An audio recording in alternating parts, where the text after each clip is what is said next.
오늘 말씀의 제목은 거룩한 교회입니다. 예.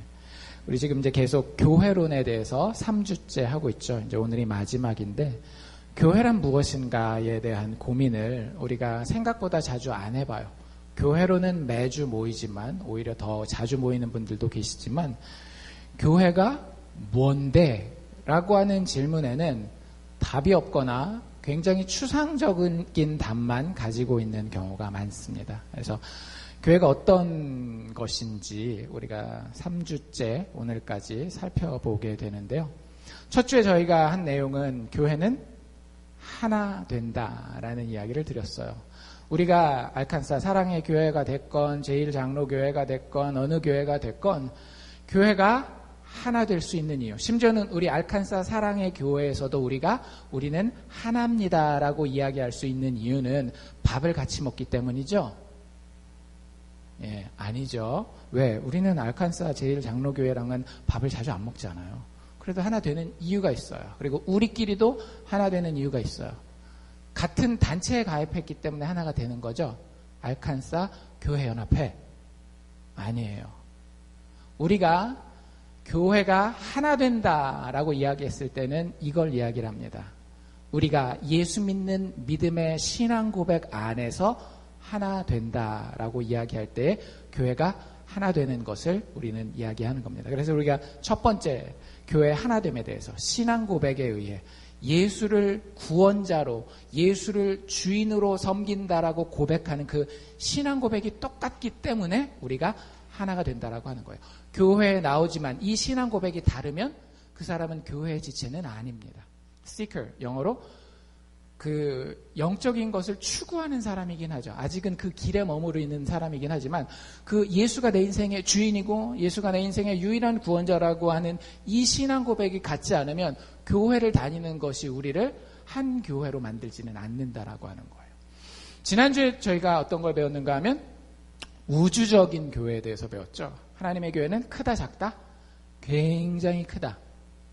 하나님의 교회는 시간과 공간을 뛰어넘는, 지금 제가 방금 말씀드린 그 모든 예수에 대한 고백을 공유하는 공동체이기 때문에 시간과 공간을 가리지 않아요. 2000년 전에 그 사람들이 우리와 똑같은 교회에 소속되어 있는 겁니다.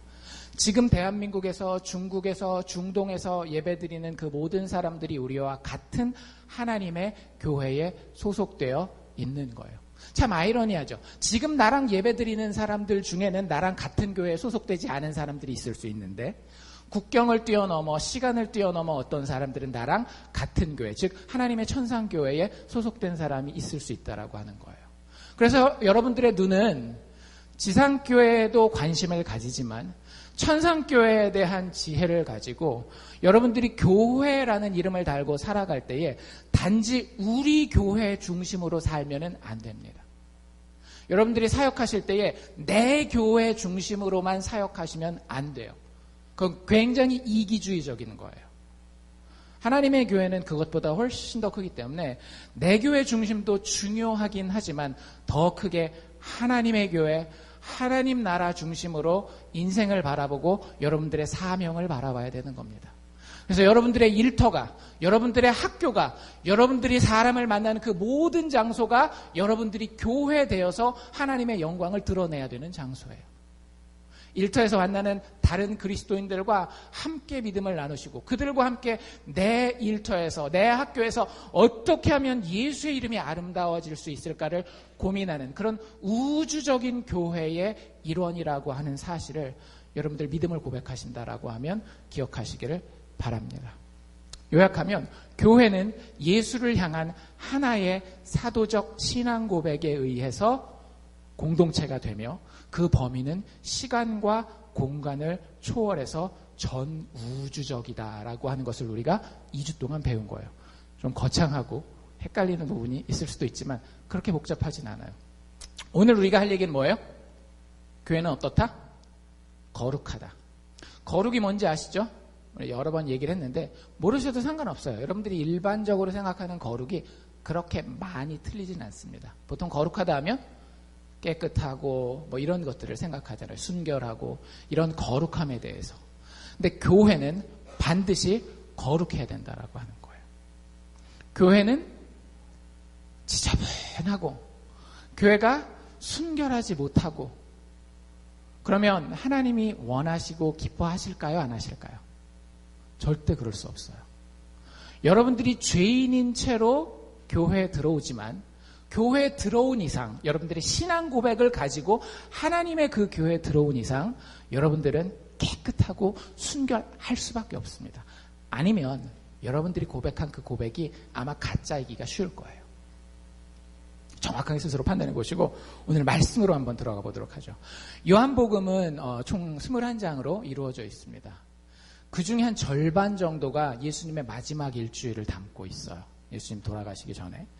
그 중에서도 13장, 14장, 15장, 16장, 17장을 가리켜서 뭐라고 얘기를 하는가 하면 다락방 강화라고 이야기를 해요. 우리가 흔히 아는 예수님의 최후의 만찬 있죠. 12제자들과 발을 씻기시고 떡을 떼고 포도주 잔을 나누면서 이것이 내 새 언약의 피다라고 이야기한 그 장면을 무려 5장에 걸쳐서 총 21장짜리 책에서 5장이면은 굉장히 분량이 크죠. 하루도 아니고 그 저녁 시간만 무려 자기 책의 4분의 1을 할애한 거예요. 그래서 어떤 분들은 성경 전체에서 요한복음의 이 다락방 강화라고 하는 다락방에서 예수님이 가르치는 이 장면이 마치 성전과 같다, 성소와 같다라고 이야기를 하고요. 그 중에서도 17장은 지성소, 하나님을 직접 만나는 그런 자리와 같다라고 이야기를 해요. 그 이유가 뭐냐 하면 집에 가서 한번 17장 정도는 읽어보십시오. 얼마 안 걸려요. 한 2, 3분도 안 걸릴 거예요. 한 1, 2분 정도면 다 읽으실 텐데 17장을 쭉 읽어보시면 정신 차려서 읽어보시면 이게 기도구나라는 걸 알 수 있어요. 근데 누가 하는 기도일까요? 예수님이 직접 하는 기도예요. 근데 이 기도를 잘 살펴보면 꼭 구약시대 때에 대제사장이라고 하는 사람 알죠? 대제사장. 하나님과 이스라엘 백성들 사이에 서서 죄인들을 죄 없는 하나님께 연결시켜주는 사람이 대제사장이거든요. 그 대제사장이 하나님 앞에 이스라엘 백성들을 데리고 하나님께로 이끌고 그들을 대신해서 제사를 드리고 기도하는 장면이랑 너무 똑같이 생겼어요. 그래서 이 요한복음 17장을 뭐라고 부르는가 하면 예수님의 대제사장적 기도다라고 얘기를 합니다. 혀가 좀 꼬이실 수는 있는데 예수님의 대제사장적 기도라고 이야기를 해요. 여러분들 제사장들이 하나님 앞에 나아갈 때에 제일 먼저 하는 게 뭔지 혹시 아세요? 구약성경에서? 하나님이 너무 크고 놀라운 분이시기 때문에 자기를 먼저 깨끗하게 준비를 합니다. 그래서 17장 1절에서 5절까지는 예수님이 자기 스스로를 위해서 기도해요. 아버지의 영광과 나의 영광이 우리의 연합됨 가운데에 놀랍게 드러날 수 있기를 원합니다. 라고 1절에서 5절까지 제사장이 마치 자기를 위해 먼저 제물을 바치고 기도하는 것처럼 예수님이 자기를 위해서 기도합니다. 그리고 6절부터 오늘 우리가 읽은 데 중간에 끝나는데요. 19절까지가 예수님이 이제 자기 제자들을 놓고 같이 다락방에 지금 모여있는 사람들 있잖아요. 이 사람들을 위해서 기도합니다. 그리고 20절부터 맨 마지막 절 26절이거든요. 26절까지는 뭐에 대해서 기도하는가 하면 근데 앞으로 그러니까 예수님이 지금 예언을 하시는 거예요. 앞으로 이 제자들을 통해서 이 제자들의 증언을 통해서 즉 성경 말씀을 통해서 예수 믿게 될 사람들이 있는데 그 모든 미래의 예수 믿을 사람들 위해서 제가 기도합니다라고 하는 게 20절부터 26절까지예요. 그래서 다른 말로 이야기한다라고 하면 예수님이 자기 자신을 하나님 앞에 드리는 것을 제외한 앞에 5절을 제외한 요한복음 17장 전체의 내용은요. 예수 믿는 사람들에 대한 이야기예요. 조금 다른 말로 고치면 교회에 대한 이야기예요. 여러분들 우리가 교회 다닐 때 교회 조금 열심히 있으면 여러분들은 교회를 위해 어떤 비전을 가지고 계십니까? 뭐 이런 거 물어보잖아요. 나쁜 질문은 아니지만 여러분들 그 질문은 살짝 조금 수정을 가해야 더 수준 높은 질문이 됩니다. 더 건강한 질문이 돼요. 어떻게 바꿔야 되겠어요? 교회는 누구 겁니까? 내 게 아니에요. 제 것도 아니고 여러분들 것도 아니고 장로님들 것도 아니고 교회는 누구 거예요? 예수님 거예요. 예수께서 자기 피값을 주고 사신 사람들이 교회인 거예요. 그렇기 때문에 교회에 여러분들이 열심히 생기면 내가 교회에 어떤 비전을 가져야 되겠다라는 생각을 빨리 내려놓으셔야 돼요. 뭐부터 생각해야 되겠어요? 교회를 향한 누구의 비전? 예수님의 비전이 뭔지를 여러분들이 아셔야 되는 거예요. 그게 오늘 우리가 읽은 17장, 요한복음 17장에 나와 있습니다. 한번 잘 여러분들이 기본적으로 교회 열심히 있건 없건 교회는 이런 거 같아, 교회는 이런 거 하는데 라고 생각했던 그런 일반 상식 수준의 비전이 있었다라고 한다면 진짜 예수님의 비전과 여러분들의 비전이 같은지 다른지를 한번 비교해 보실 수 있는 시간이 되면 좋을 것 같아요. 성경을 보고 판단하십시오. 여러분들 눈에 보이는 종교적인 행사, 조직 이런 거 보고 판단하지 말고 성경을 가지고 판단하시기를 원합니다. 여러 가지가 있거든요. 통일성, 우리 이미 얘기했던 거니까 그런 얘기도 나오고 또 미션, 사역에 대한 이야기도 나오고 하는데 오늘 저희가 읽은 15절에서 19절, 20절은 조금 이제 그 뒤에 얘기가 되는데 15절에서 19절까지의 가장 중요하게 예수님이 생각하는 교회의 비전이 뭘까요? 오늘 설교 제목에 나와 있는데요. 거룩함이에요.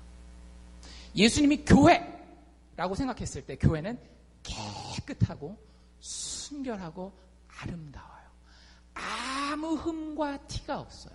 하나님이 아무 흠과 티가 없는 것처럼 하나님의 신부될 교회도 아무 흠과 티가 없는 정말로 아름답고 보기 좋고 그 가운데에 죄라고 하는 것은 찾아볼 수가 없는 그런 모습이 예수님이 교회를 향해 가지고 있는 교회에 대한 비전이라고 하는 겁니다.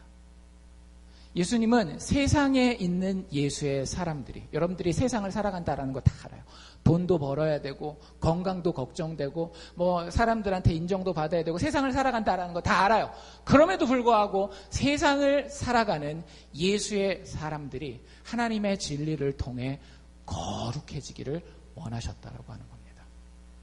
방금 읽은 데 다시 한번 볼까요? 15절에 뭐라고 돼 있어요? 15절 중간쯤 보면 예수님이 기도하는 내용이 나와 있는데 오직 악에 빠지지 않게 도전하시기를 위해서 기도한다 이렇게 얘기를 해요.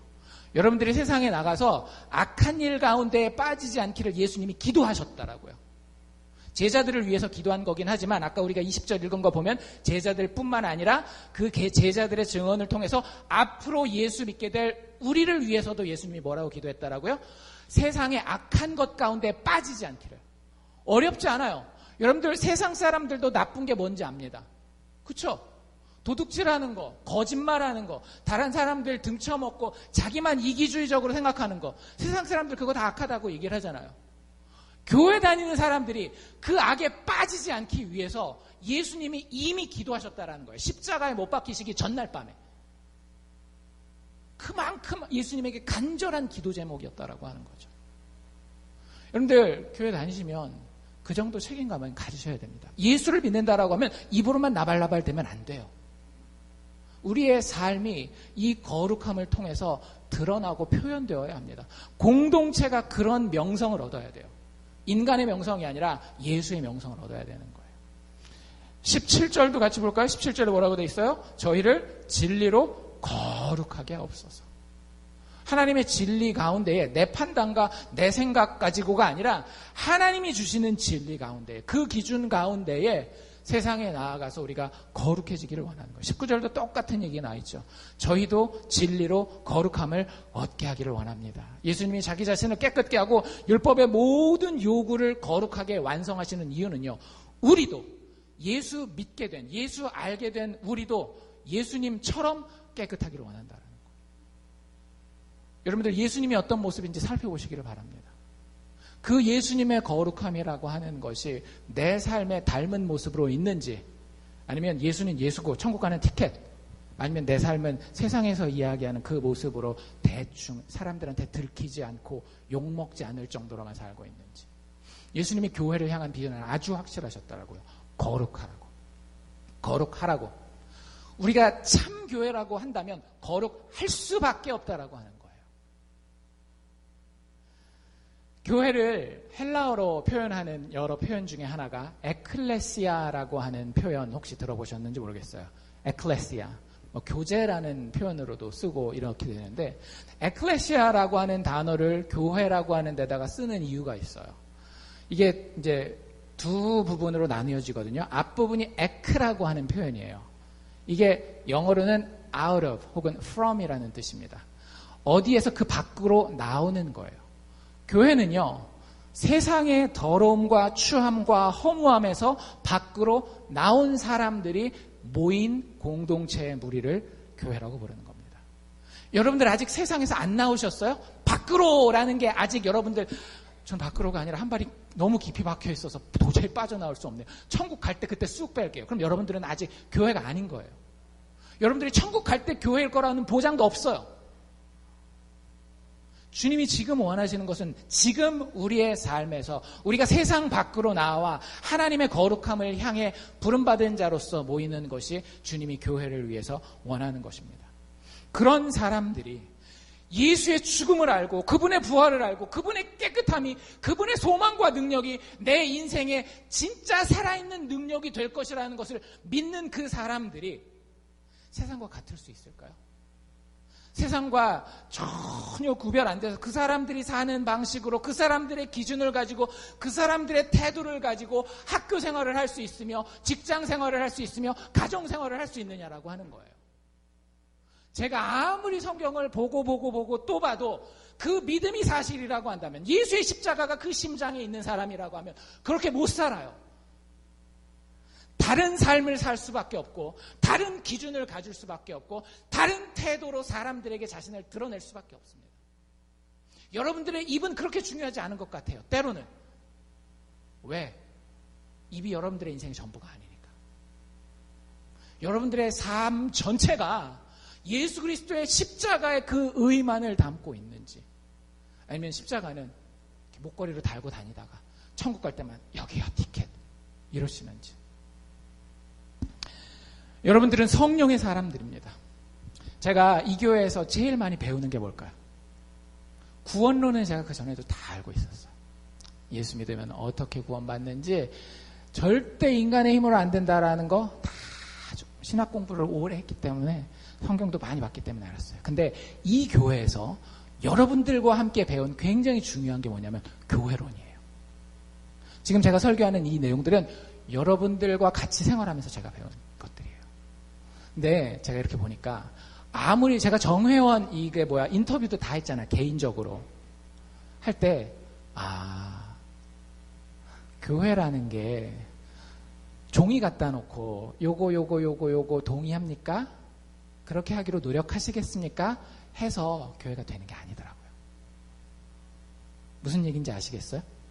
예수 믿으시겠습니까? Yes. 예수님이 당신의 인생의 주인입니까? Yes. 뭐 하나님의 교회를 위해서 열심으로 섬기시겠습니까? Yes. 할 수 있어요. 근데 여러분들 이거 굉장히 중요합니다. 오늘 여러분들에게 물어보십시오. 스스로. 여러분들 안에 성령의 증거가 있습니까? 여러분들의 마음이 하늘에서 오는 어떤 음성을 듣고 하늘에서 주시는 찔림을 받고 하늘에서 공급하는 용기를 가지고 하늘에서 공급하는 세상이 알 수 없는 고난 가운데 기쁨을 누리는 그 성령의 증거가 있느냐라고 하는 거예요. 그게 없으면 여러분들 교회 나와 있는 거 말짱 도루묵입니다. 아무것도 아니에요. 여러분들이 아무리 사인을 했다 할지라도 성령이 없으면 우리는 하나님 앞에서 거룩한 자로 설 수가 없어요. 성령이 말 그대로 거룩할 성에 영원할 때 영이죠. 거룩한 영이에요. 그 영이 내 마음을 건드려서 내가 얼마나 거룩하지 못하구나를 깨닫게 하셔요. 내가 진짜 못난 놈 중에 못난 놈이고 무식한 놈 중에 무식한 놈이고 악한 놈 중에 악한 놈이구나. 사도 바울이 뭐라 그래요? 내가 죄인 중에 괴수라. 사도 바울이 그런 얘기 들을 만한 사람이 아니에요. 밖에 나가면은요. 근데 성령께서 마음을 만지시니까 내가 정말로 지저분하고 더럽고 하나님 앞에 도저히 설 수 없는 존재라는 걸 깨닫게 되는 거예요. 여러분들 그게 깨달아지십니까? 교회 오래 다녔다라고 여러분들 안심하고 계시면은요, 절대 여러분들은 성령에 의해 만짐을 받은 분이 아니에요. 10년을 다니고 20년을 다니면 더 그 성령이 충만해서 내가 이것도 죄였구나, 이걸 발견하는 사람이 되는 거예요. 그 영이 있는 자는요, 성경에 이렇게 나와 있네, 저렇게 나와 있네, 이거 지킬래 안 지킬래 협박 안 해도요, 다 거룩하게 살아갑니다. 부족하죠. 완전하다는 얘기가 아니에요. 부족하지만 발음이 뭔지 깨닫는 즉즉 내 스스로 회개하고 그 성령을 닮아가기 위해서 예수 그리스도의 십자가가 너무 아름답기 때문에 그 십자가를 향해서 살아갈 수밖에 없다라고 하는 거예요. 거룩한 영에 이끌리는 사람들, 날마다 한 걸음씩 더 성화되어 가는 사람들, 그래 그 거룩한 영에 의해 점점 더 예수 그리스도의 장성한 분량으로 거룩해져 가는 사람들, 그 사람들이 모였을 때 그것을 교회라고 이야기를 하는 겁니다. 알칸사 사랑의 교회가 그런 교회가 될 수 있기를 원해요. 성령이 있는 사람들, 성령의 거룩함을 가지고 세상과는 다른 태도를 가지고 다른 기준을 가지고 다른 삶의 방식을 가지고 이 땅에서의 인생을 살아가는 그런 공동체가 되기를 원합니다.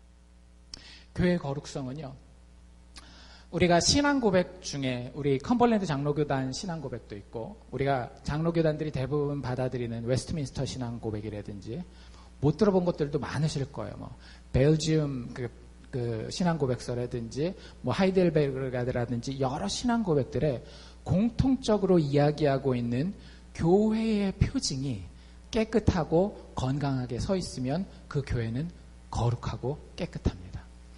참 교회를 만드는, 거짓 교회와 참 교회를 구별하는 세 가지 기준이 있어요. 여러분들 혹시 뭔지 아세요? 모르시면 건 꼭 기억하십시오. 이거는 여러분들이 제대로 된 교회가 되기 위해서 반드시 기억해야 되는 거예요. 첫 번째는 말씀의 선포입니다. 두 번째는 성례의 실행이에요. 성례가 뭐냐면 세례하고 성찬 같은 어떤 우리가 교회에서 하는 예수님이 우리에게 명령하신 교회에서의 예식을 이야기를 하는 거예요. 거룩한 예식, 성례. 성례를 제대로 실행하고 있는가. 마지막 세 번째는 뭐냐면 권징의 시행입니다. 권징은 여러분들이 좀 싫어할 것 같아요. 혼내는 거예요.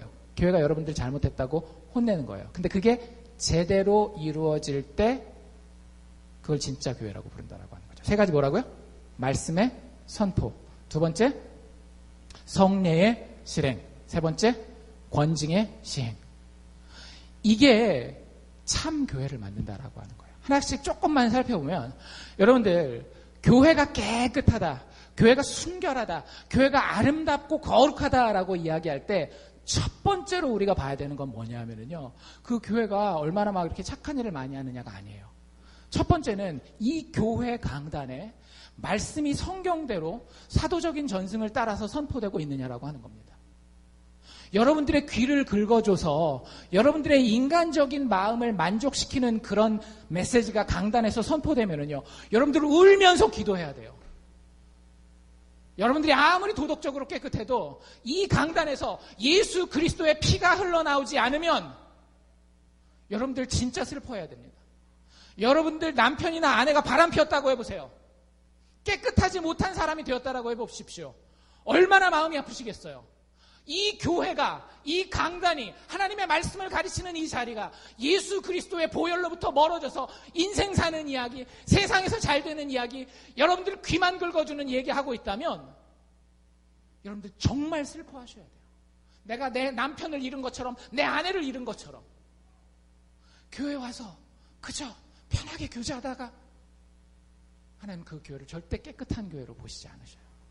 우리의 복음과 우리의 신앙 고백의 순결함이 오직 예수에게만 있어야 됩니다. 사도들이 이야기했던 게 그거예요. 내 뜻대로는, 내 능력으로는, 나의 의로는 아무것도 안 됩니다. 그걸 고백하는 죄인들이 모였습니다. 오직 예수의 의만 우리의 인생 가운데에 옷 입혀 주시옵소서. 여러분들 이 메시지가 이 강단에서 사라지면 안 돼요. 이 메시지, 이 강단에서 저라 할지라도 여러분들을 향해서 여러분들 열심히 노력하시고 하나님이 주시는 도덕적인 축복 받으십시오. 열심히 살았으니까 자식들 잘 되실 겁니다. 다른 사람들 구제하고 잘 섬겼으니까 여러분들 뭐 사업하는 건 대박 날 겁니다. 듣기 싫으셔야 돼요. 이 강단이 그 얘기를 한다면. 강단뿐만 아니라 교회에서 말씀을 들고 가르치는 자들, 그 말씀을 선포하는 자들, 교사가 되었건 목자가 되었건 아니면 여러분들 대화 나눌 때 꼭 말을 많이 하는 사람들 있죠. 식탁에서가 됐건 뭐 커피 마시러가 됐건 그런 사람들의 말의 내용이 진리를 담고 있어야 된다라고 하는 거예요. 진짜 복음의 내용을 선포해야 된다라고 하는 겁니다. 여러분들이 함께 나누는 말씀의 진리의 내용이 인간의 의에 의해서는 절대 양보되면 안 돼요. 이따 광고 시간 때도 잠깐 말씀드리겠지만 예수 믿는 사람들이 가서 불편한 자리들이 있을 거예요. 장례식장 같은데. 여러분들 거기서 인간의 의를 드러내고 칭찬하는 멘트는요, 여러분들이 속한 교회를 굉장히 이상하게 만드는 거예요. 진리대로만 말하면 돼요. 여러분들이 알지도 못하는 것에 대해서 인간의 의를 칭송하고 인간의 의를 드러내고 그것 때문에 나도 같이 묻어가면서 칭찬받고 인기 있고 저 사람 참 정이 많아 이런 얘기 들으려고 여러분들 우리가 그리스도인 된 게 아니에요. 우리는 죽음을 넘어선 예수 그리스도의 부활의 소망을 가지고 그것과 똑같이 되리라. 이 땅에서부터 영원까지 내가 그리 살리라. 죽지 않으리라. 이 고백 가지고 사는 사람들이에요. 교회의 순결함은, 교회의 거룩함은 깨끗하고 바른 말씀의 선포에서 시작됩니다. 두 번째 뭐 있었어요? 말씀 선포 말고 성례의 실행이에요. 성례는 뭐라 그랬어요? 두 가지 우리가 잘 지키는 게 세례와 성찬입니다. 여러분들 교회는 예식이라고 하는 게 있어요. 그렇죠? 가장 대표적인 예식이 뭡니까?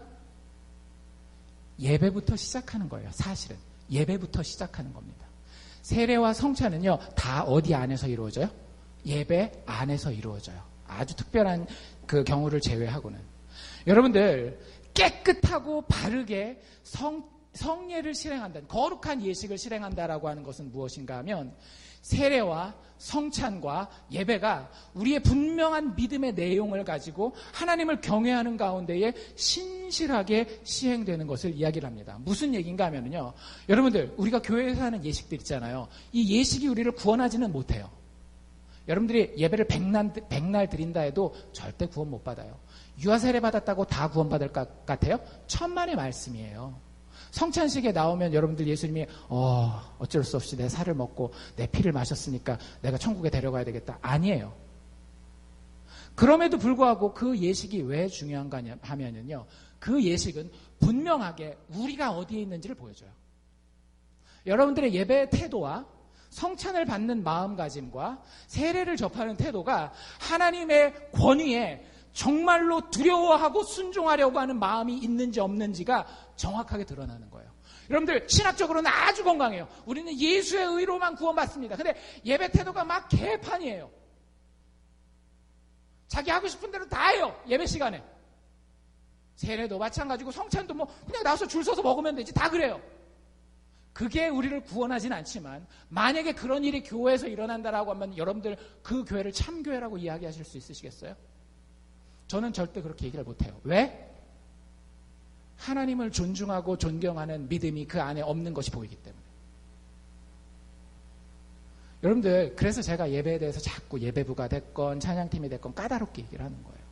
저 때문에 상처받으시면은요, 제 얘기라고 생각하지 말고 제가 지적하는 몇몇 곳으로 가보세요. 이사야 6장, 요한계시록 4장에 보십시오.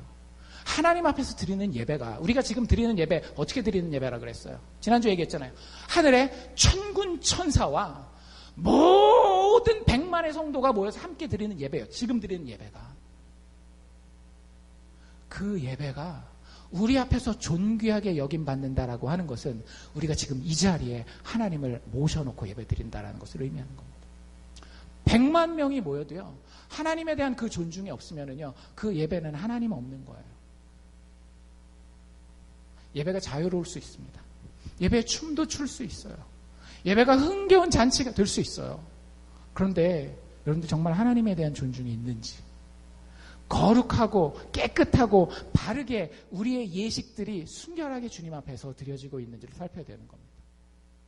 말씀의 선포, 성례의 실행. 세 번째 뭐였어요?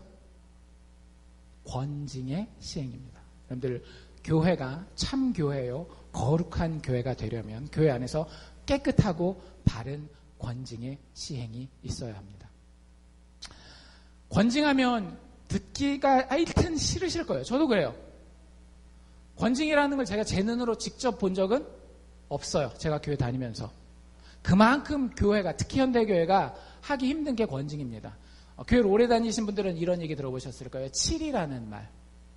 그래서 처음에는 뭔가 잘못하면 교회가 가서 개인적으로 이야기를 합니다. 그래도 계속 그 죄 가운데서 나오지 않으면 한 두세 사람이 같이 가서 이야기를 해요. 그래도 듣지 않으면 교회 믿음의 어른들이 결정을 해서 성찬식에 참여하지 못하게 합니다. 수찬정지라고 불러요. 그래도 그 죄 가운데 계속 있으면은요, 그 사람을 쫓아내는 거예요. 거기까지 가요. 그리고 교회 역사상 그런 것들이 건강하게 제대로 실행될 때 그 교회를 참교회라고 얘기를 해요. 되게 좀 부정적이죠, 그렇죠? 뭔가 처벌하고 못하게 하고 막 이런 거. 근데 여러분들 그렇게 생각하기보다는 이렇게 한번 생각하시면 어떨까라는 생각이 들어요. 여러분들 권징은요, 교회가 정말로 소중한 곳이기 때문에 그 소중한 그 공동체에 좋은 기준을 세워서 그 기준을 세우려고 노력하는 거예요. 예를 들어서 여러분들 애들이 맨날 게임에 빠져 있어요. 제일 제대로 반응하지 못하는 부모가 어떤 부모일까요? 그냥 냅두는 부모예요. 자식을 망치는 겁니다. 절대 그러면 안 돼요. 여러분들이 자식보다는 최소한 만 18세 될 때까지는 자식보다 더 잘 알고 자식을 자식보다 더 사랑해요. 자식 스스로가 자기를 사랑하는 것보다 부모가 자식들을 더 사랑해요. 아주 특별한 경우를 제외하고는. 계속 게임하면은요, 여러분들 기준을 주셔야 돼요. 하루에 1시간이다. 말 듣나요? 거기 꽂혔는데? 안 듣죠? 그럼 어떻게 해야 돼요? 훈계가 있어야 되는 거예요. 초콜릿을 못 먹게 한다든지, 아니면 기계를 뺏는다든지, 뭐 가정에 따라서 그 훈계 방법은 다 다르겠지만 그 훈계 기준이 있는 거예요. 여러분들 그 기준을 왜 세웁니까? 미워서? 내가 스트레스 풀 데가 없으니까 한번 걸리기만 해봐라. 한번 내가 이런 생각을 가지는 부모는 아무도 없잖아요. 그 기준은 왜 세워요? 서로 잘 되고 살리기 위해서 세우는 거예요. 교회도 똑같더라고요.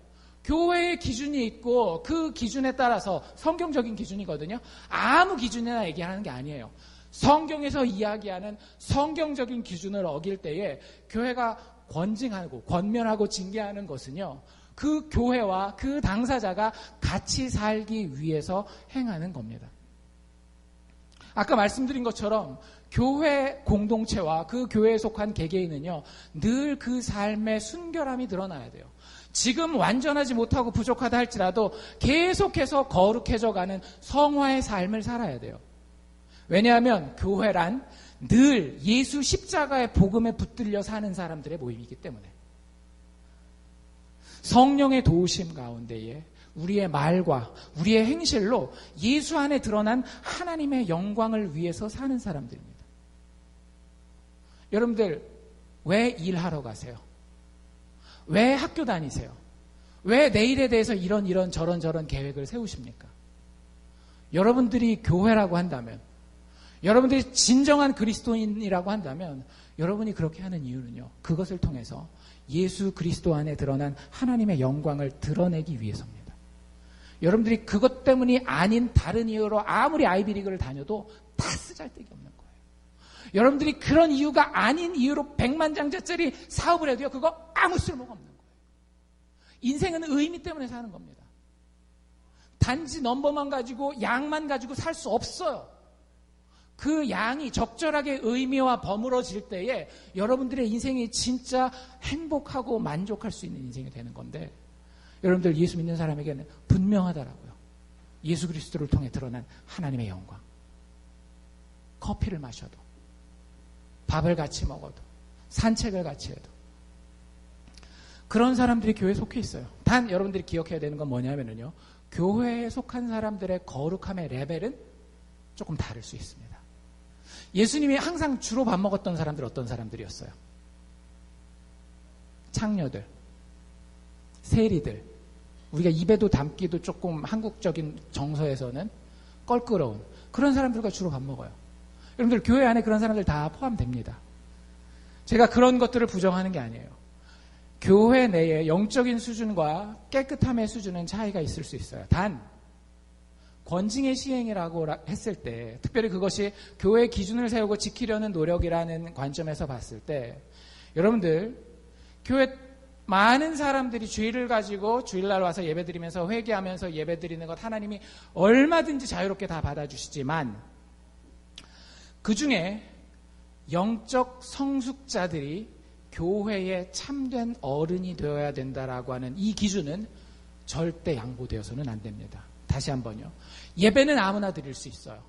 그런데 교회의 믿음의 어른들, 즉 중직들이라든지 당회원들이라든지 이런 믿음의 어른들은 그 영적인 순결함, 거룩함의 레벨을 양보해서는 안 돼요. 교회 전체가.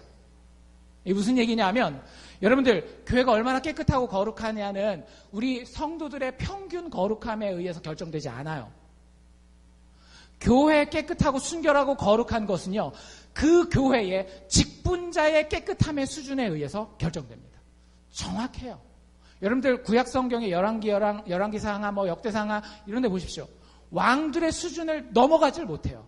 그 이스라엘의 영적인 수준이, 깨끗함의 수준이. 우리가 죄인으로 모여서 우리끼리 치고받고 하면서 그 가운데 눈물 흘리고 회개하면서 살 수 있어요. 근데 이 교회가 장기적으로 길게 건강하게 하나님 보시는 거룩한 교회가 되려면요, 이 교회에 직분자로 세워지는 자들이 반드시 높은 거룩성의 기준을 충족시켜야 합니다. 여러분들이 그걸 요구하셔야 돼요. 나는 못한다 할지라도 우리 교회 직분자들한테는 여러분들이 요구를 하셔야 된다라고요. 그래야 같이 사는 거예요. 여러분들, 사도 바울이 이런 얘기를 참 많이 해요. 제가 처음에 이 구절들을 볼 때는 좀 그랬어요. 사도 바울처럼 영적인 수준이 높은 사람이 어떻게 이런 얘기를 할 수 있지? 그게 무슨 얘기냐면 이 얘기예요. 사도 바울이 한 번도 아니고 거의 한 대여섯 번 이상 똑같은 얘기를 하는데 그 얘기 내용이 뭐냐면 나를 본받으라. 지가 예수야? 바울 지도 사람인데. 근데 여러분들 성경에 정확하게 나와 있어요. 그리고 하나님께서 그 말을 허락하셨기 때문에 성경이 기록으로 남아있는 겁니다. 바울이 뭐라고 얘기를 했다고요? 예수님을 본받아라? 물론 그런 얘기도 합니다. 근데 중요하게 자기 스스로에 대해 이야기하면서 나를 본받으라라고 이야기를 해요. 여러분들, 이 교회의 영적 어른들이 누구 앞에 서더라도 나를 본받으십시오라고 이야기할 수 있는 사람들이 세워져야 되는 거예요. 그리고 여러분들 스스로도 그것이 목표가 되어서 영적인 성장을 여러분들 스스로에게 원하셔야 되는 거예요. 그거는 장로들이나 하는 거지 뭐. 아니에요. 여러분들이 예수 믿은 지 5년 됐고 10년 됐습니까? 그럼 아직도 젖빨고 있을 때가 아니라고요. 단단한 음식을 먹고 여러분들 스스로가 나를 본받으라라고 이야기할 수 있어야 된다라고요. 여러분들 신앙생활한 지 얼마나 되셨어요? 오래된 분들 많잖아요. 여러분들 정말로 대놓고 내가 완벽하진 않지만 내 안에 있는 이 삶의 모습을 당신들도 본받으면 좋겠습니다. 그렇게 이야기할 수 있어야 된다라고요. 왜 이게 바울만 얘기입니까? 아니에요. 여러분들 안에 성령이 없으면 여러분들 성령부터 구하세요. 근데 성령이 있다라고 하면 여러분들이 그 자신이 있어야 돼요. 내 의가 아니라 성령의, 예수의 영의 거룩함이 나에게 있기 때문에, 살아 숨쉬기 때문에, 나도 안 되는 것이, 내 능력으로 안 되는 것이 예수의 능력으로 되더라. 손해보면서 정직하게 장사하는 거, 내가 그 전에는 도저히 생각도 상상도 할 수 없었던 건데 예수의 영이 내 안에 들어오니까 나의 의로는 내 인생이 아무것도 아니라는 걸 깨달으니까 손해보더라도 정직하게 장사하게 되더라. 나를 본받으라. 하루 이틀을 살고 끝낼 겁니까? 1, 20년 살고 여러분들 인생 끝낼 거예요? 100년 살면 여러분들 거기에 만족하실 거예요? 그럴 수 없다니까요. 인간은 영원을 바라보고 살아가는 존재예요. 하나님의 거룩함만이, 하나님의 의로움만이 우리를 그 자리로 이끄는 거예요. 고린도 교회 죄인들도 있었잖아요. 그렇죠? 자기 아버지의 아내와 같이 잠잔 사람이 교회를 다녀요. 고린도의 교회 보면 교회 누가 다니는가 하면 자기 아버지가 재혼을 했는데 아들이 가서 그 아버지 재혼한 엄마랑 잔다고요. 그 사람도 교회 다녀요. 그 사람 쫓아낼 수 없어요. 교회 와서 예배 드리겠다는데 울면서 뭐 죄인이라고 회개하면 받아들여야죠. 그거 그대로 받아들여야죠. 근데 그 사람을 여러분들 우리 교회 장로로 세우실 수 있으시겠어요? 여러분들이 깨어있어서 그건 못하게 해야 되는 겁니다. 못하게 해야 되는 거예요. 그 사람이 평상시에 얼마나 착하고 순하고 교회를 위해 헌신했느냐 이거를 떠나서 말씀에 어긋나는 이런 것들이 있어서 그 사람의 삶의 모습이, 마음의 방식이, 말의 태도가 성경을 닮아있지 않다면, 예수를 닮아있지 않다면 여러분들 스스로가 교회의 유익을 위해서, 하나님의 영광을 위해서 그 사람 보고 내려오라고 얘기를 해야 되는 거예요. 그래서 여러분들이 나쁜 사람, 되게 꼬장꼬장하네? 이런 얘기 들으면은요, 여러분들 그게 예수에서 핍박받는 겁니다. 어디 선교지에 나가서 전도하다가 죽을 생각만 하지 마시고, 이 교회가 하나님의 거룩한 교회가 되기 위해서, 예수의 피값 주고 사신 이 주님의 몸이 흠도 티도 없는 하나님의 신부가 되게 하기 위해서 여러분들 각자의 자리에서 잘 서시라는 거예요. 둘 다 구원 받습니다. 좀 거룩하지 못해도 우리 예수의 의로 구원받는고요. 조금 더 거룩한 삶을 살아도 예수의 의 때문에 구원함을 받는 거예요. 하지만 여러분들, 교회의 거룩함은 직분자의 거룩함의 수준에 달려있다는 사실을 기억하시기를 바랍니다. 우리 교회는요, 아니 하나님의 모든 교회는 본받을 만한 직분자가 필요해요. 그래도 얘기를 못 알아들으실까 봐 구체적으로 말씀드릴게요. 상처가 돼도 할 수 없어요. 제가 이 말 하려고 금식도 했습니다.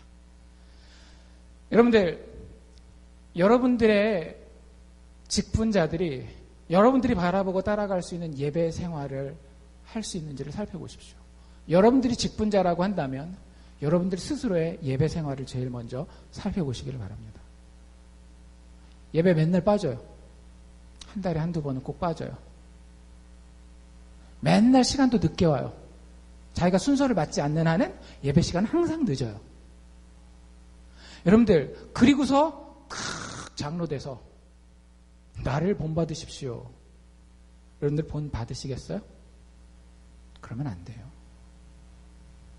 예배 드리는데 딱 무슨 얘기 하나 보자. 눈 딱 감고. 여러분들, 제가 여러분들이 생각하는 것보다 세상에 많은 경험들을 직간접적으로 해봤거든요. 저도 해봤어요. 눈 감고 설교 들어봤거든요. 눈 감고 설교 들으면 백발백중 어떻게 될까요? 자요. 저는 이것 매주 실천하고 있습니다. 매주 실천하고 있어요. 설교를, 제가 듣고 싶은 설교들을 들을 때 눈 똑바로 뜨고 책상에 앉아서 필기하면서 듣거나 아니면 걸어가 다니면서 들을 때는 절대 안 자요. 눈 감고 들으면 어떨까요? 반드시 자요. 이건 여러분들, 이건 굉장히 일반적인 자연적인 현상이에요. 하나님이 말씀하셔요. 여러분 인터뷰하러 갔을 때에 그 사람이 무슨 말을 하나 잘 듣기 위해서 눈 다 감고 한번 들어보자. 그래. 그럼 내가 이제 답할 수 있겠어. 이렇게 인터뷰 하시는 분 있어요? 없죠? 왜? 그 사람 두려운 줄 알기 때문에. 그 사람이 내 목줄을 쥐고 있잖아요. 하나님 우리의 생명줄을 쥐고 있습니다. 최소한 하나님을 사랑하지 않는다라고 한다면, 신이 있다라는 걸 인정하면 신에 대한 두려움은 가져야 되는 거예요. 예배가 그 신이 임재하는 자리입니다. 그리고 그 예배에 충성을 다하고 모범적으로 그 예배에 참석하고, 제가 공예배를 다 참석하라고 장로님들한테 이야기하는 이유가 있어요. 저도 상정 다 알죠. 매일 막 클로징 오픈해야 되고 뭐 힘들고 사고 나고 이런 거 다 알아요. 그럼에도 불구하고 장로가 딱 되면 공예배 빠지면 안 됩니다. 빠지면 미안한 줄 알고 당회 카톡방 따로 있거든요. 거기다 사과 한번 올립시오라고 이야기하는 이유가 있어요. 왜? 그래야 장로들이 다른 성도들 보고 뭐라고 얘기할 수 있는 거예요. 본받으십시오. 부족하지만 예배 드리는 게 맞습니다. 그렇게 얘기할 말빨이 쓰는 거예요. 예배 생활 깨끗하게 하나님께 최선을 다해서 하는 게 거룩한 겁니다. 또 경건생활. 경건생활은 뭐겠어요? 여러분들 집에 가서 말씀 보고 기도하셔야 됩니다. 저희 교회가 새벽 예배가 없어요. 그렇죠? 얼마나 편하고 좋아요. 그게 여러분들 집에 가서 기도 안 하고 말씀 안 봐도 된다라는 사인으로 오해하시면 천만의 말씀입니다. 성경을 보세요. 성경에 뭐라고 나와 있는가 하면 기도하라고 나와 있어요. 어느 정도 기도하래요? 쉬지 말고 기도하라고 나와 있어요. 어떻게 해석하건 그건 여러분들 마음이겠지만 어쨌든 성경 어디를 보더라도 기도하라고 돼 있어요. 기도하십니까? 하나님의 말씀이 진리라고 하는 것이 얼마나 자주 나와 있는지 몰라요. 오늘도 뭐라고 나와 있어요? 우리가 거룩하게 되기를 위해서 예수님이 기도하면서 즉 하나님의 말씀이 진리입니다라고 얘기를 해요. 성경을 모르는데 우리가 어떻게 우리의 죄를 깨닫고 어떻게 하나님의 뜻을 깨달아서 거룩한 사람이 되겠어요? 매일매일 여러분들 영적인 건강을 위해서 여러분들 약사가 여러분들한테 혈압약 주고 당뇨약 주면 내 목숨이 달려있는 줄 알면 어떻게 해요? 하잖아요. 제가 장담합니다. 기도와 말씀에 여러분들의 생명이 달려있어요. 아닐 것 같아요? 저한테 한 달만 기회를 주고 여러분들 관찰하면서 다니면서 쓰게 해보십시오. 예수 믿는 사람들 중에 예수 안 믿는 사람들은 아무 차이가 없어요. 근데 진짜 예수 믿는 사람들에게는 차이가 분명해요. 제가 저 스스로를 봐도 알고 저희 가족들을 봐도 다 알아요. 여러분들 안 봤지만 대충 감은. 여러분들 개인적으로 말씀 생활하고 기도 생활해야 돼요. 그리고 더 나아가서 정말로 거룩해지려면은요, 여러분들의 개인의 경건 생활 가운데에 공부하셔야 됩니다. 공부하셔야 돼요. 말씀과 신학을 공부하셔야 돼요. 왜냐하면 여러분들 진리는 어디서 나와요? 내용에서 나오는 거예요. 내용이 없는 진리는 존재하지 않아요. 근데 성경 여러분들 다 아십니까? 예를 들어서 물어봅시다. 여러분들 동성 결혼은 성경적인 겁니까? 아닙니까? 이거 가지고 대답해서 헷갈리시면 안 돼요. 동성 결혼은 할 수도 있어요. 그 한 사람들 중에 천국 갈 수도 있습니다. 하지만 성경이 원하는 하나님이 기뻐하시는 일은 아니에요. 그 부분에 대해서 철저한 회개와 하나님 앞에서의 깨달음이 있어야 돼요. 근데 교회 역사는 어떻게 돼요? 막 변하는 거 보이시죠? 저희는 여러분들 대부분 저와 같다라고 생각한다면 동성이 결혼하는 것은 성경적으로 죄이다라는 생각을 가지고 있을지 모르겠지만 우리 밖에 있는 많은 다른 교회들은요, 그게 성경적으로 죄가 아니다라고 이야기하는 사람들이 많아요. 여러분들 그 사람들한테 뭐라고 설명하시렵니까? 그 사람들이요, 그냥 와가지고 여러분들한테 아무렇게나 우기지 않아요. 얼마나 똑똑한 사람들인데요. 헬라어, 히브리어 다 연구해가지고 여러분들한테 와서 얘기를 합니다. 여러분들 이게 여러분들한테 지금 피부에 안 와닿죠? 여러분들 자식 세대를 생각해 보십시오. 지금 대학 간 아이들, 대학 가려고 고등학교에 있는 아이들, 빠르면 중학교 아이들부터 이런 이야기들이 자기들 사이에서는 너무나 세상을 따라가지 않으면 수치스러운 일이 돼버렸어요. 무지개 깃발을 들지 않으면 이놈은 아주 꼴통이에요. 여러분들 교회 다니는 자녀들이 나가면 다 퍽퍽퍽 쓰러집니다. 누가 얘기해 줘야 되겠어요? 먼저 예수 믿은 어른들이 자식들에게 그거 얘기해 줘야 되는 거 아니에요? 성경에서 무엇을 죄라고 이야기하고 하지만 죄인을 하나님이 어떻게 품으시는지 이런 것들에 대해서 제대로 알지 못하고 연구하지 않으면은요, 여러분들 절대 어른이 될 수 없어요. 돈 갖다 바치는 기계가 될 뿐이지. 교회도 똑같다라고요. 교회 어른들이 세상에서 장사하면서 자식 키우면서 모르는 부분을 물어봤을 때에 최소한 장로님 정도 되면 어때야 돼요? 성경적으로 답을 줄 수 있어야 돼요. 이게 진리는 아니지만 성경이 이런 방향으로 복음에 대해서 이야기하고 있는 것 같습니다라는 얘기가 돼야 된다고요. 그게 자기의 일반적인 개인적인 경건 생활에 들어있어야 된다라고 하는 거예요. 신학은 목사만 하는 거야. 천만의 말씀이에요. 예수 믿는 순간 여러분들은 컨텐츠를 가지기 때문에 컨텐츠를 가지는 모든 사람들은 신학자들입니다. 그래서 제가 장로님들 귀찮지만 맨날 데리고 장로 교육한다고 그러는 거예요. 8월 1일 이번 주 수요일입니다. 수요예배 끝나고 장로 교육이 있습니다. 또 성도의 교제에 있어서도 모범이 돼야 돼요. 이게 무슨 얘기냐면요. 교회의 독불 장군은 절대 지도자의 위치에 올라가면 안 돼요. 심지어는 목사라 할지라도. 다른 사람들의 이야기를 들을 수 있고 사람들과 같이 움직일 수 있고 그 가운데 영적인 흐름을 예수가 기뻐하는 방향으로 이끌 수 있어야 돼요. 여러분들 그래서 제가 장로님들 추천할 때 장로 후보 추천에 제가 이걸 요구를 했어요. 소그룹에 들어가 있는 사람들. 예배 시간에 나와서 이렇게 화장하고 탁 포장하고 앉아 있어서 저 사람 괜찮은가 보다라고 숨길 수 있거든요. 예배 시간은 얼마든지 숨깁니다. 절대 못 숨기는 데가 어딜까요? 목장 모임이에요. 목장 모임 가면 절대 못 숨겨요. 아무리 숨기고 싶어도요. 한 6달만 같이 만나보십시오. 뭐가 문제인지 집안에 숟가락이 몇 개인지 다 알아요. 다는 모르겠죠. 근데 꽤 많이 알게 돼요.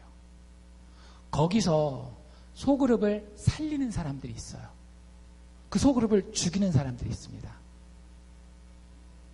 여러분들 그 중에 교회의 지도자들이 되어야 되는 사람들은 어떤 사람들이겠어요?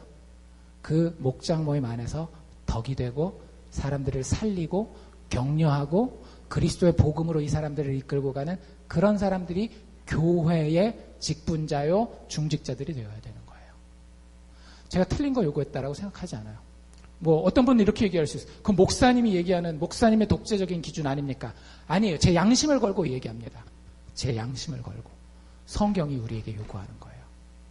사람을 섬기지 못하는데 사람과 사람 사이에서 그 사람을 제대로 섬기지 못하는데 공동체를 섬긴다? 어불성설이에요. 말이 안 되는 거예요. 그러니까 목장 모임 제가 다닐 때 다 봐요. 제가 가끔씩 가잖아요. 스파이가 한 명 와 있는 겁니다. 그리고 성도의 교제라는 측면에서 또 한 가지 중요한 건 뭐냐면 믿음의 대화를 제가 봐요. 리더는 말을 많이 하는 사람입니다. 이건 성경 얘기가 아니라 리더십에 대한 공부를 하면 그래요. 그 리더십에 대해서 공부할 때 리더는 어떤 사람이냐? 말을 많이 하는 사람이에요. 근데 여러분들 교회 내에서 리더들은 그 대화를 어떻게 이끌고 가야 되는가 하면 믿음의 대화여야 되는 거예요. 여러분들 정말로 맨날 먹고 사는 얘기하다가 끝날렵니까? 맨날 돈 버는 얘기, 맨날 뭐 명예가 어떻게 올라갔고 뭐가 내가 세상에서 뭐가 됐고 대통령 됐고 막 이것만 가지고 살아가실래요? 세상 얘기만 하다가 제가 여러분들한테 맨날 가서 예수님이 우리를 위해 죽으셨습니다. 십자가에 죽으신 예수님을 위해서 우리 감사합시다. 이런 얘기만 하라는 게 아니에요. 물론 그게 기본이 됩니다. 그게 기본이 되는 사람들이 믿음의 성숙성을 가지고 다른 사람들과 얘기하는 걸 들어보잖아요. 그럼 방향이 어디로 가는지 여러분들 잘 보세요. 인생의 의미. 인생이 정말로 죽음 앞에 어떻게 설 것인지, 내가 지금 하는 것이 단지 눈에 드러나는 현상 넘어 미래에 어떤 의미와 만족을 가지게 될 것인지를 살피게 돼요. 영원을, 더 긴 시간을 바라보는 대화로 대화를 이끌고 갑니다. 저희 교회 그런 사람들이 많아야 돼요. 저희 교회 장로님들이 테이블에 앉아서 식사하잖아요? 그럼 그 테이블의 식사가 처음에는 드라마 얘기로 시작했다가 뉴스 얘기로 시작했다가 부동산 얘기로 시작했다가 사업 얘기로 시작했다가 자식 키우는 얘기로 시작했다가 다시 그 모든 것이 우리의 영혼 안에서 예수 그리스도의 십자가의 죽음과 부활을 통해 어떤 의미를 가지며 어떤 발걸음을 내디뎌야 되는지 겸손하면서도 부드럽게 하지만 강하게 이야기하는 사람들이 교회에서 제대로 성도의 교제를 나누는 겁니다. 여러분들이 장로님들한테 그런 걸 요구하셔야 돼요. 장로님 너무 돈 얘기만 한 거 아니에요? 그럴 수 있어야 된다라고요. 또 가정생활 잘하셔야 돼요. 가정생활. 배우자에게 성실해야 됩니다. 맨날 바람 피우고 다니고 법에만 안 걸려서 그렇지 소문은 파다한데 그 사람이 교회에 헌금을 많이 했어요. 교회 봉사가 열심히 해요. 장로 시킵시다. 될까요? 안 될까요? 제 표는 한 표지만 결사 반대할 겁니다. 저는 그런 장로가 저희 교회에 장로 되는 거 허용할 수가 없어요. 제 스스로. 만약에 그 장로에게 권징이 내려가지 않는다면 참교회 표지가 없는 거잖아요. 이 교회는 참교회가 아닌 거예요. 아마 떠날 겁니다. 배우자에게 성실하십시오. 듣기 불편할런지 모르겠지만 배우자에게 성실하십시오. 그리고 좋은 부모가 되세요. 그리고 좋은 자녀가 되세요. 다른 거 요구하지도 않고요. 집에 가서 에베소서 5장 6장만 보시면 돼요. 에베소서 5장 6장. 거기 다 나와 있어요. 그걸 어떻게 적용하느냐는 여러분들이 열심히 노력하셔야 되는 거지만 집에 가서 아버지가 되려면 어떻게 해야 되는지, 아버지, 어머니, 부모가 되려면 어떻게 해야 되는지, 좋은 자식이 되려면 어떻게 해야 되는지, 좋은 남편이 되려면 어떻게 해야 되는지, 좋은 아내가 되려면 어떻게 해야 되는지. 여러분들 우리 안에 얼마나 쓴뿌리가 많은지 아세요? 제가 그냥 지나다니는 것 같지만 제가 그 성격이 못 돼요. 신경이 되게 예민해요. 사실은 다 보여요. 180도를 넘어서 270도까지는 보고 듣고 다 듣는 것 같아요. 제 속으로요, 불안불안하고 저렇게 하고 어떻게 같이 사나 막 이런 생각이 들 때가 되게 많아요. 말을 안 한다라고 제가 모르는 게 아니에요, 여러분들. 근데 답은 알고 있어요. 성경으로 돌아가십시오. 성경이 이야기하는 남편, 성경이 이야기하는 아내, 성경이 이야기하는 부모, 성경이 이야기하는 자식의 자리에 여러분들이 예수 십자가 바라보면서 그게 맞는 줄 알고 제가 순종합니다 하면 산다니까요. 그리고 그렇게 사는 사람들은 보기에도 좋아요. 그 사람들이 사람들 앞에 아이고 제가 아직 부족하지만 그래도 이런 부분들은 이렇게 하는 게 좋을 것 같습니다. 즉 뭐라고 얘기를 하는 거예요? 나를 본받으세요 라고 그제서야 이야기할 수 있는 거예요. 맨날 가정은 내팽개치고 교회 와서 봉사한답시고, 여러분들 하나님에 대한 충성도 균형이 있는 거예요. 물론 하나님이 때로는 가정까지도 두고 하나님의 일을 하게 하지만 일상적인 상황에서는요, 여러분들의 가정의 모습이 사실은 하나님 나라의 모습을 보여주는 거예요. 아내가 남편을 얼마나 존경하면서 존중하면서 그렇게 대하는지, 남편이 아내를 얼마나 아끼고 사랑하고 다 바람막이가 돼주고 다 자기가 욕먹으려고 하는지, 이런 거 보면 예쁘지 않던가요? 저는 그런 커플들 보면 진짜 예쁘던데. 우리가 그럴 수 있는 이유가요, 그 사람이 나한테 진짜 잘하기 때문이 아니라요, 나중에 그렇게 됩니다. 그 사람이 예수 제대로 믿으면. 근데 그 사람이 지금 그렇게 못한다 할지라도요, 나에겐 누가 있는 거예요? 예수 그리스도의 사랑이 있는 거예요. 나를 위해서 이미 죽어주신 그 사랑이 있는 거예요. 그 사랑이 가정을 만들어가는 거예요. 제대로 된 가정을. 죽어도 포기할 수 없는 그 사랑. 얼마나 편해요, 현대사회는. 서류에다가 사인만 한 번만 딱 하면 안녕, 굿바이, 잘 가, 나 딴 여자 만난다, 딴 남자 만난다.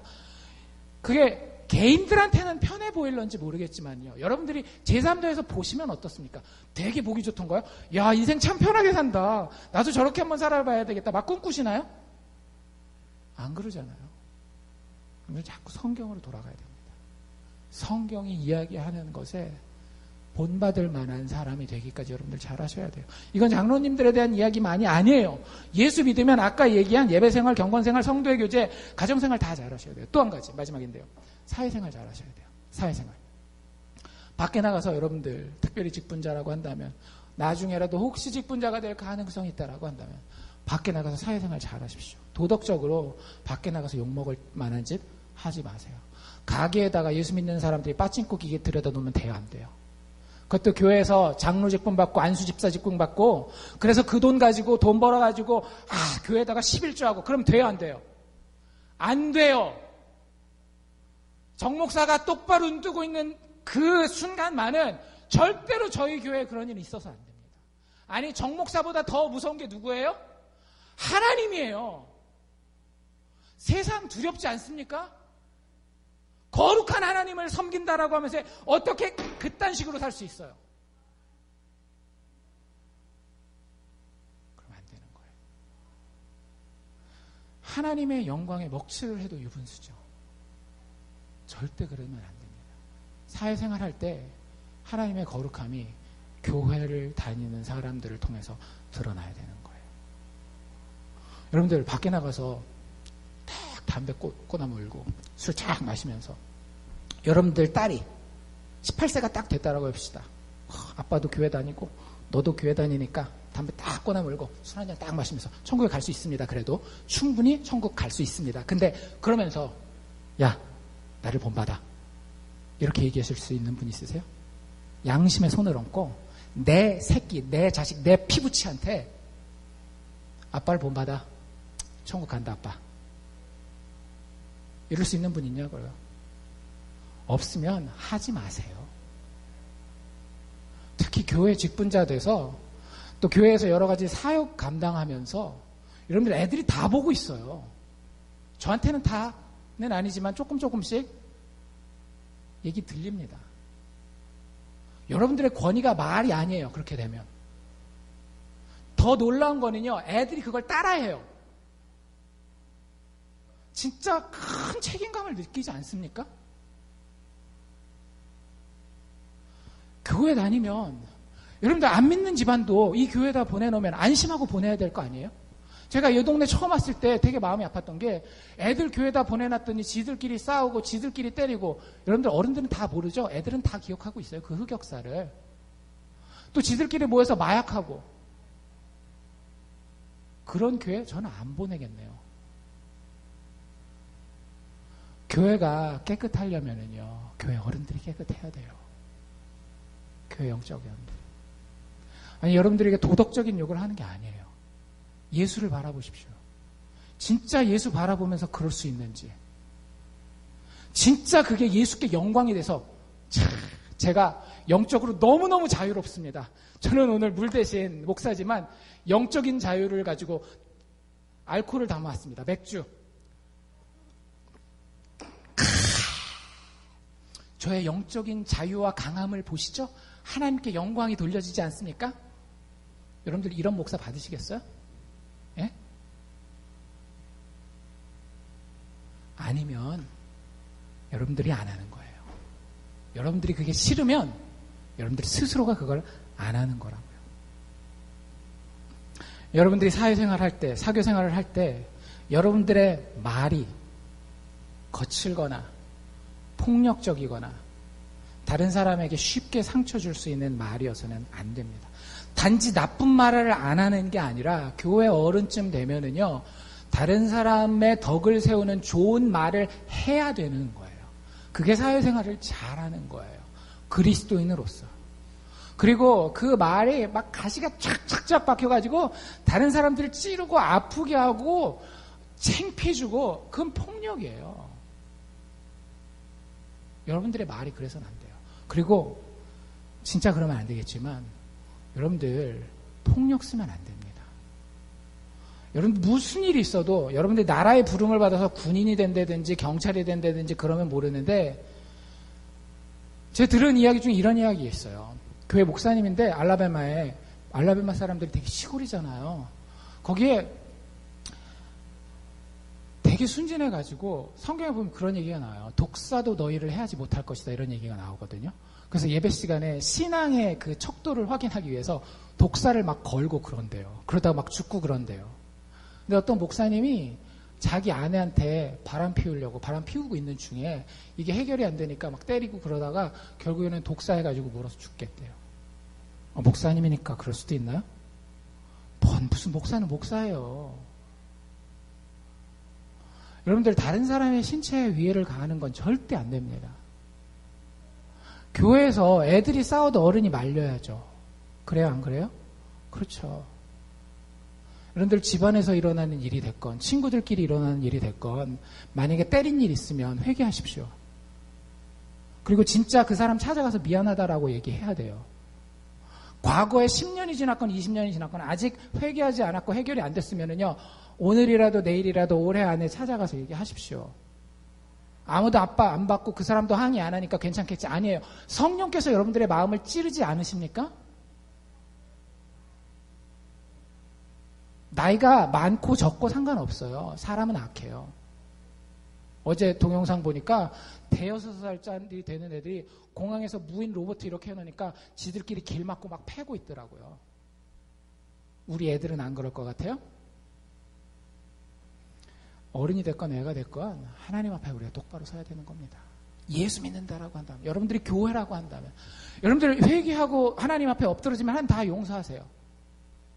근데 그거 안 하는 사람이 많기 때문에 교회가 문제가 되는 거예요. 회개하면 다 용서함 받습니다. 그런데 안 하기 때문에 문제라고 하는 거죠. 여러분들 스스로에게 물어보십시오. 예수가 여러분들의 구원자입니까? 아멘. 여기까지는 다 좋아요. 구원해 준 텐데 누가 싫어하겠어요. 근데 여러분들 우리가 예수님을 구원자라고 보통 안 부르죠. 예수님 우리의 구주라고 불러요. 구원자이면서 동시에 뭐예요? 주인님이에요. 예수님이 여러분들의 주인님이냐라고요. 십자가의 피를 여러분들에게 요구할 수 있을 만한 권리가 예수님에게 있습니까? 여러분들 그 권리를 예수님께 드렸습니까? 그럼 교회예요. 안 드렸으면 여러분들이 뭐라고 입으로 얘기를 하건, 여러분들이 심지어 머리로 뭐라고 착각하건 상관없어요. 여러분들은 교회가 아닙니다. 여러분들은 예수 믿는 게 아니에요. 내 편의를 신에게 맡겨서 조금 더 극대화하려고 하는 그 자리에 서 있는 거지. 몇 번 말씀드렸지만 한 번 더 얘기해 볼까요? 어떤 목사님이 사기치고 감옥 갔대요. 그 안에서 뭐라고 대답했더라고요? 내 평생에 예수님을 사랑하지 않은 적은 없습니다. 하지만 하나님을 두려워해 본 적도 한 번도 없습니다. 주님 앞에 주님이 원하신 교회의 비전, 그 거룩성 바라보면서 그 거룩함을 위해서, 그 깨끗함을 위해서 예수께서 어떻게 되셨는지를 보면서 알칸사 사랑의 교회가 거룩한 하나님의 신부가 되기를 원합니다. 특별히 오늘 공동의회를 통해서 함께 세워지는 당회원들이, 직분자들이 예수 닮은 영적인 어른으로서 본받을 만한 자들이 되기를 주의 이름으로 축원합니다. 기도합시다.